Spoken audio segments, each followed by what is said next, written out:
Selamat datang di podcast Dream of Success, di mana ini adalah podcast pertama saya.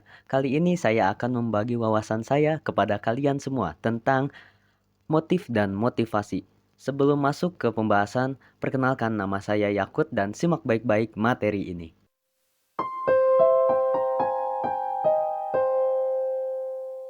Pertama, mari kita bahas dulu apa itu motif dan motivasi. Motif merupakan sesuatu yang ada dalam diri kita yang mendorong kita melakukan suatu hal.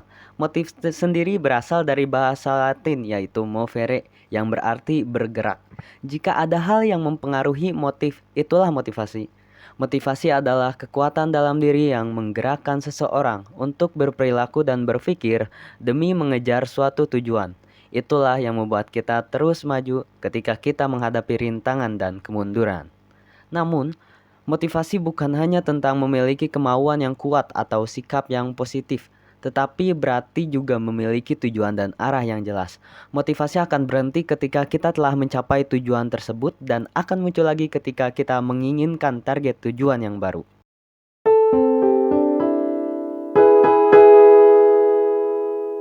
Motif itu ada apa aja sih? Nah, sekarang saya akan menjelaskan jenis-jenis dari motif. Pertama, ada motif fisiologis. Motif fisiologis atau biasa disebut motif dasar, basic motif atau motif primer, karena motif ini berkaitan dengan kebutuhan-kebutuhan dasar manusia untuk melangsungkan eksistensinya sebagai makhluk hidup, seperti dorongan makan, minum, dan dorongan-dorongan yang berhubungan dengan kebutuhan jasmani. Lalu kedua ada motif sosial. Motif ini merupakan motif kompleks dan bersumber dari banyak perilaku manusia seperti pergaulan antar individu dan organisasi semacam itulah. Lalu ketiga ada motif self-aktualisasi. Motif ini dicetuskan oleh Abraham Maslow. Motif ini berkaitan dengan kebutuhan atau dorongan untuk mengaktualisasikan potensi yang ada pada diri individu. Aktualisasi diri merupakan kebutuhan yang paling tinggi. Berikut tingkatan kebutuhan menurut Maslow. Dari tingkatan terendah ada physiological needs atau kebutuhan akan fisiologis. Lalu tingkatan kedua ada safety needs, kebutuhan akan rasa aman. Lalu ketiga ada belongingness and love needs atau kebutuhan akan kepercayaan dan kasih sayang, love. Dan tingkatan keempat ada self-esteem, kebutuhan akan penghargaan seperti saat kita meraih kesuksesan. Lalu tingkatan terakhir ada self-actualization atau aktualisasi diri.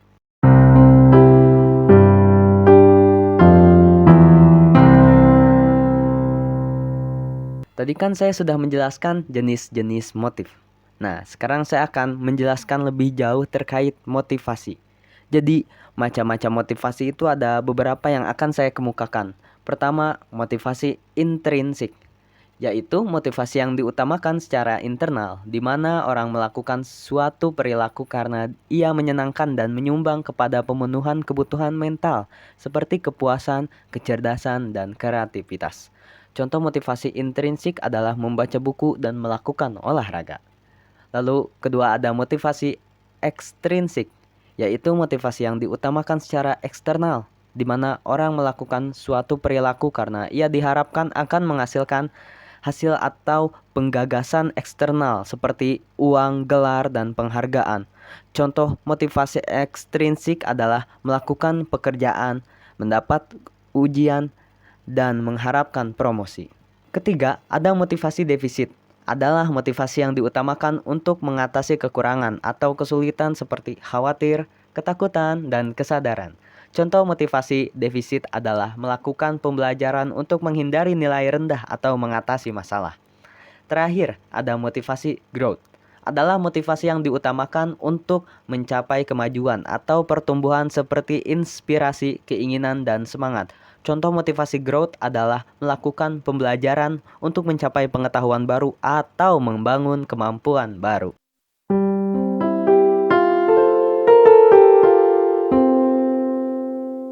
Nah, ini nih di komentar TikTok saya itu banyak orang yang kadang susah termotivasi untuk melakukan kegiatan mereka dan bertanya gimana gitu cara kita bisa memunculkan motivasi dalam diri.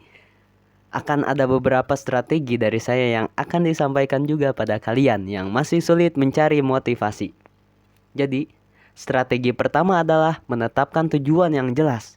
Jadi ketika kalian ingin memiliki tujuan yang jelas, akan lebih mudah untuk tetap fokus dan termotivasi. Pastikan tujuan kalian spesifik, terukur, dapat dicapai, relevan, dan terikat waktu. Hal ini membantu tetap berada di jalur yang benar dan membuat kemajuan menuju hasil yang kalian inginkan. Di strategi kedua adalah memecahkan tujuan kalian menjadi beberapa langkah yang lebih kecil. Nah, ini akan membuatnya lebih mudah dikelola dan tidak terlalu membebani. Rayakan setiap pencapaian di sepanjang jalan agar kalian tetap termotivasi dan membangun momentum diri kalian. Lalu, strategi selanjutnya adalah menemukan sistem pendukung. Kelilingi diri kalian dengan orang-orang yang percaya pada kalian dan tujuan kalian. Mereka dapat memberikan dorongan, akuntabilitas, dan sumber daya yang akan membantu kalian tetap termotivasi dan fokus. Strategi selanjutnya adalah mengembangkan pola pikir pertumbuhan. Alih-alih melihat tantangan sebagai hambatan, lihatlah tantangan sebagai peluang untuk tumbuh dan belajar. Terima kegagalan sebagai bagian penting dari proses dan belajarlah darinya, bukannya berkecil hati karenanya. Lalu ada strategi selanjutnya itu mempraktikkan perawatan diri. Jaga kesehatan fisik, emosional, dan mental kalian. Ini akan membantu kalian tetap termotivasi dan fokus pada tujuan, bahkan ketika menghadapi stres atau kesulitan. Dan terakhir ada tetap berkomitmen pada tujuan kalian dalam jangka panjang. Jangan menyerah saat keadaan menjadi sulit atau saat kemajuan terlihat lambat. Ingatlah mengapa kalian memulai dan teruslah maju menuju hasil yang kalian inginkan dan kalian tunggu-tunggu.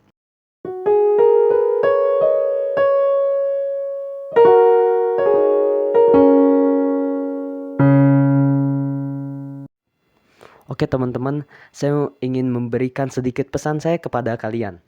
Bahwa untuk mencari motivasi itu bukan hanya dari membaca buku self-improvement, bukan mendengarkan perkataan-perkataan orang lain, tetapi sebenarnya dari kita melihat segala hal dalam kehidupan sehari-hari itu juga bisa menjadi motivasi bagi diri kita.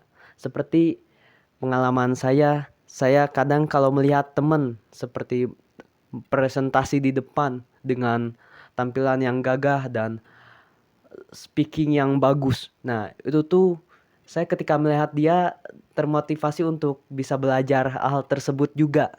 Jika dia bisa, mengapa saya tidak? Saya harus bisa melakukan hal itu juga. Nah, itu adalah salah satu motivasi yang timbul dari penglihatan kita dari kehidupan sehari-hari kita. Ya, jadi gitu, pengaruh motivasi terhadap perilaku dan prestasi individu sangat signifikan. Orang yang memiliki motivasi tinggi akan lebih mengusahakan suatu tugas dan lebih sering mencapai hasil dari setiap target mereka. Motivasi dapat mempengaruhi kesehatan mental dan fisik seperti reduksi stres dan depresi. Jadi bagi kalian yang sedang stres atau lagi hancur-hancurnya hidupnya, mungkin motivasi dapat membangun Anda kembali. Tapi jangan lupa, perbanyaklah berserah diri ya kepada Tuhan Yang Maha Esa. Oke, sekian untuk episode podcast hari ini. Saya harap seluruh materi yang saya kemukakan bisa bermanfaat bagi kalian semua. Ingat, motivasi adalah sebuah perjalanan, bukan tujuan. Jadi teruslah maju dan jangan pernah menyerah pada impian kalian. Terima kasih sudah mendengarkan podcast Dream of Sukses saya dan sampai jumpa lagi di kesempatan selanjutnya.